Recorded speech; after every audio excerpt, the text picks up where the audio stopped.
The following story has been brought to you by StoriesToInspire.org.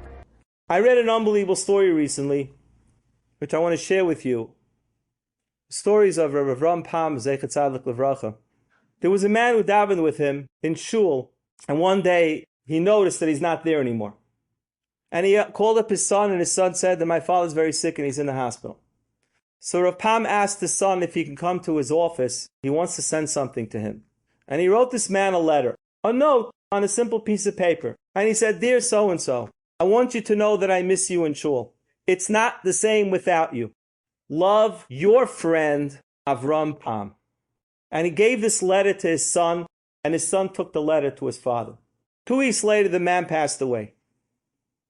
He went to pay a shiva call, and the son took out the letter and showed it to Rav Pam. And he said, "Rav, I want you to know that for the last 2 weeks of my father's life, every single person that came to visit him, he showed this letter and he said, look, I'm friends with Rabbi Avram Pam."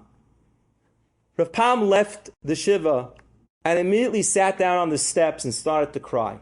His grandson, who told the story, asked his grandfather, he said, "Zaidi, why are you crying? That was such a beautiful thing that you did."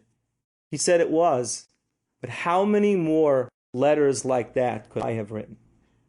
I'll tell you a story that just happened to me.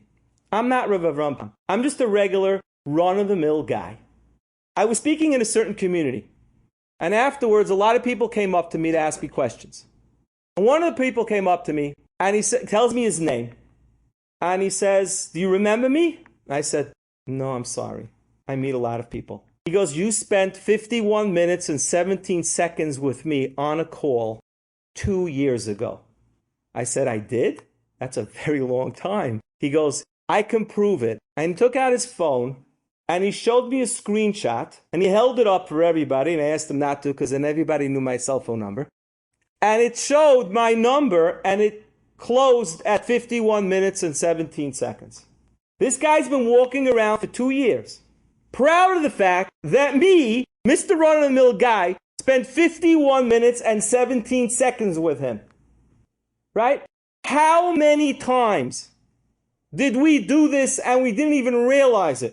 We thought, big deal, another phone call. I'm telling you, every single person in this room, without exception, has something to offer somebody out there that is struggling. We cannot get wrapped up in our own little myopic lives. We have to find ways to be mechazik the sheep around us.